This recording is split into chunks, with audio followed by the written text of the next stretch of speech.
তিনি জীবিত আছেন, তিনি দেশের বাইরে আছেন, এবং তিনি যেহেতু জীবিত আছেন তিনি টাইম টু টাইম তার ইন্টেলিজেন্সের কাছ থেকে রিপোর্ট পেয়েছেন, এবং তার পুলিশ বলেন, তার সেনাবাহিনী বলেন, সবার কাছ থেকে সে ইনফরমেশন পেয়েছেন কি হতে যাচ্ছে, কারা করতে যাচ্ছে, এবং তার পতন কারা সত্যিকারতে ঘটিয়েছে সেটার জন্য আমরা যে যত দাবি করি না কেন তাতে কিছুই আসে যায় না। একমাত্র তিনিই বলতে পারবেন যে কে তাকে তাড়িয়েছে বা অগ্রণী ভূমিকা কাদের ছিল। আজকে পর্যন্ত আমরা যে বক্তব্যটা দেখেছি, তার বিভিন্ন সময় বিভিন্ন বক্তব্য শেখ হাসিনা দিয়ে যাচ্ছেন, তাতে একদম পরিষ্কার এস্টাবলিশড উনি করেছেন যে ছাত্ররা তাকে তাড়িয়েছে, এনসিপি বলতে যা বোঝায় তারা তাকে তাড়িয়েছে। গোটা দেশ জুড়ে এখন আলোচিত হচ্ছে আমাদের প্রধান উপদেষ্টার একটা কথা, সেটা হলো নির্বাচন বানচালের বা হঠাৎ করে নির্বাচনের পরে আক্রমণের মতো একটা হতে পারে, সেই কথাটা উনি বলেছেন, এবং এটা নিয়ে আলাপ চলছে। টক অফ দ্য টাউন না, টক অফ দ্য কান্ট্রি, সেটা হলো যে এমন কথা তিনি হঠাৎ করে কেন বললেন। তার থেকেই কথা আসছে নির্বাচন না হলে লাভকার ক্ষতিকার, কিংবা হলে লাভকার ক্ষতিকার, এই সমস্ত কথাগুলো এখন একেবারে সুন্দরভাবে চলমান রয়েছে। প্রথম যদি আমি এখানে আসি যে আমাদের অন্তর্বর্তীকালীন সরকারের প্রধান যিনি কথাটা বললেন যে নির্বাচনের উপরে আক্রমণ হতে পারে, অর্থাৎ নির্বাচন বানচালের একটা ষড়যন্ত্রের আওয়াজ উনি পাচ্ছেন, তো সেক্ষেত্রে আমার কাছে মনে হয় উনি যেহেতু হেড অফ দ্য গভর্নমেন্ট এবং তার কাছে নিঃসন্দেহে যে ইনফরমেশন আছে আমাদের কাছে তার শতভাগের এক ভাগও নাই। আমরা হয়তো নানান জনের এই ওনার ওপিনিয়ন এটাকে কেন্দ্র করে আরো 10 জনের বক্তব্য দিবে, তার আলোকে আমরা কিছু কথা বলি, আমাদের একটা মতামত জানাই বা আমাদের সন্দেহ যেটা সেটা জানাচ্ছি, এটা হতে পারে। তো উনি যেহেতু প্রধান উপদেষ্টা, অবশ্যই ওনাকে ফার্স্ট হ্যান্ড ইনফরমেশন আছে এবং ওনার বিভিন্ন সোর্স আছে, ওনার একটা বিশেষ ক্যাবিনেট আছে। তো সেই সব কিছু যদি মিলাই, গোয়েন্দা সংস্থা আছে, ডিজিএফআই বলি, এনএসআই বলি, পুলিশের গোয়েন্দা আছে, আর্মির অন্যান্য গোয়েন্দা, যাই থাকুন কেন সব তার আছে। সুতরাং if it is a fact, তাইলে এটাকে প্রতিরোধ করার জন্যে যে সমস্ত সেক্টরে যাদের সাথে বসা উচিত তাদের সাথে সরকার প্রধানের বসে একটা সিদ্ধান্তে উপনীত হওয়া দরকার যে কোন শক্তির কথা বলছেন যারা বানচাল করতে পারে বা করার চেষ্টা করবে, সেটা নিয়ে অবশ্যই একটা পদক্ষেপ নেওয়া দরকার। আমি মনে করি যেহেতু নির্বাচনের দিক দেশ আগাচ্ছে এবং সরকার নির্বাচন দেওয়ার জন্য বদ্ধপরিকর। এখন আমি চাই যে নির্বাচন হলে কার লাভ। আমরা নিঃসন্দেহে বুঝি যে নির্বাচন হলে কার লাভ। যেই দল মনে করে যে নির্বাচন হলে পরে তাদের বিজয় হওয়াটা মোটামুটি সুনিশ্চিত, ন্যাচারালি তাদের লাভ হবে এবং তারা সেই লাভটা অবশ্যই চাইবে। আর এখন যদি আমরা অন্যভাবে একটু ব্যাখ্যায় যাই, তাইলে নির্বাচনে যদি না হয় তাহলে লাভ কাদের? কারণ নির্বাচন যদি না হয় কথাটা আসছে কেন? কথাটা আসছে যে কতগুলা জিনিসের গ্যারান্টি খুব দরকার বাংলাদেশে এই মুহূর্তে, যে পতিত সরকারে বিতাড়িত করছে বাংলাদেশের জনগণ কিংবা বিভিন্ন রাজনৈতিক দল, সবাই বলে রাজনৈতিক দলের দাবি করে তারা সবাই মিলে তাড়িয়েছে। এক্ষেত্রে একটা কথা বলে রাখা দরকার যে আসলে এই জাজমেন্টটা কে দিবে যে নির্বাচনে কার ভূমিকা বা কোন দলের ভূমিকা সবচেয়ে বেশি এই নির্বাচনে এই পতিত সরকারকে পতন ঘটানোর জন্যে। এটা একটা এক্সাম্পল না, এটা যদি বাস্তবটা হইলেই যে যাকে তাড়ানো হয়েছে তিনি এখন জীবিত আছেন। যেমন আমরা আদালতে যখন মামলা হয় যে অভিযোগ করেন সে যদি বেঁচে থাকেন, তখন আদালতে সে দাঁড়ায় যার কথা বলবে যে আমার ক্ষতিটা ইনি করছেন, মিস্টার এক্স অথবা মিস্টার ওয়াই করছেন, তাহলে সেটার একটা গুরুত্ব থাকে, ব্যাপকভাবে গুরুত্ব পায় যেহেতু সে জীবিত। কিন্তু হত্যা মামলার বেলায় যিনি হত্যা হয়ে যান তার কিন্তু কোনো বক্তব্য থাকে না, সে তো মৃত।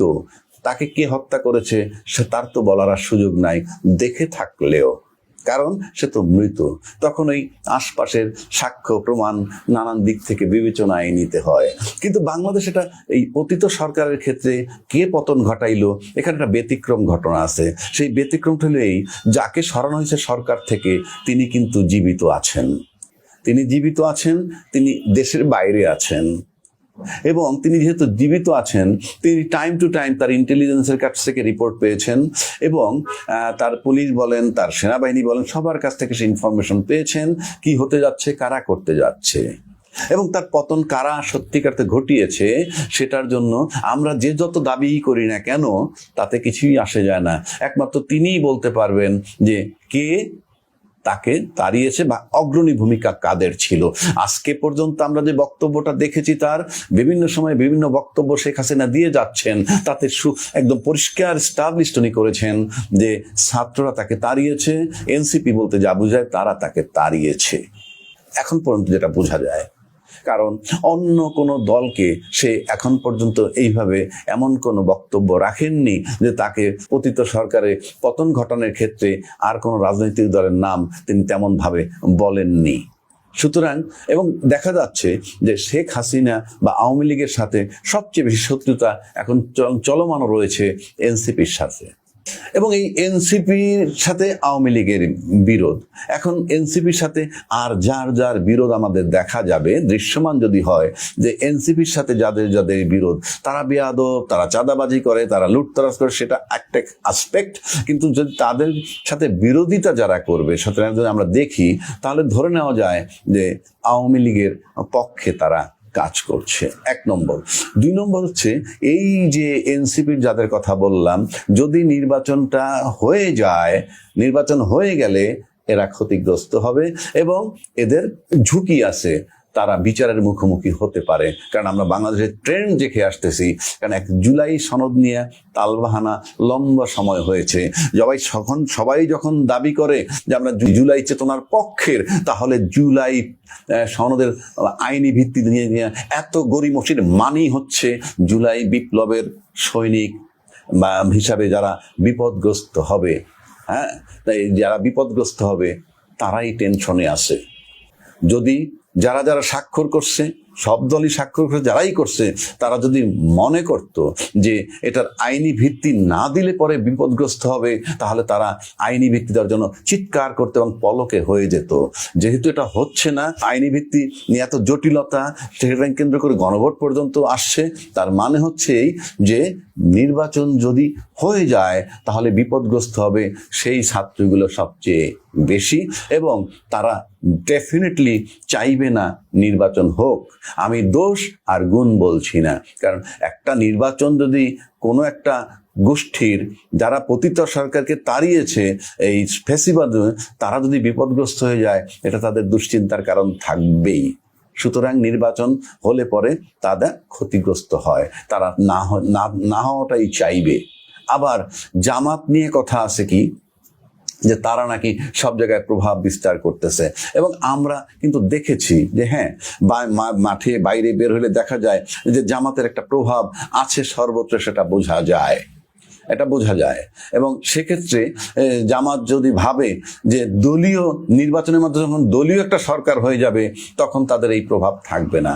সুতরাং ন্যাচারালি নির্বাচন পিছিয়ে গেলে তাদের সেই যত দেরিতে নির্বাচন হবে, তাদের হয়তো প্রভাবটা ততক্ষণ থাকবে, তাদের একটা সুন্দর অবস্থান থাকবে, এটা না চাইবে কে?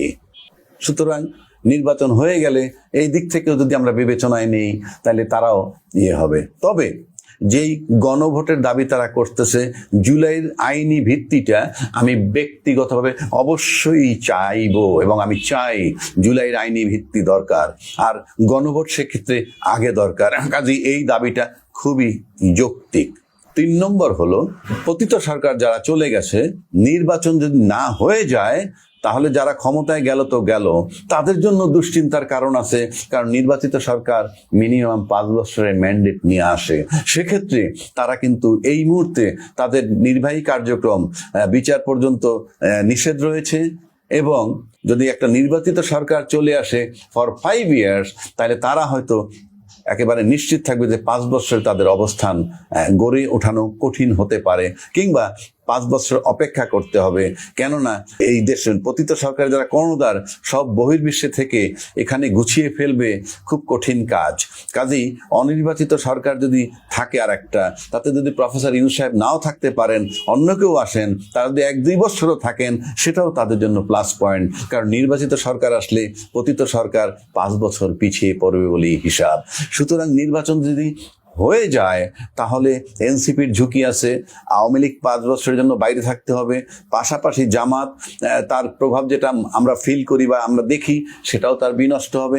সুতরাং না হওয়ার দিকে থাকতেই পারে। কিন্তু যে যুক্তিটা সামনে আছে গণভোট, সেটা দেশ, রাষ্ট্র, জনগণ তাদের সবার জন্যই মঙ্গলজনক।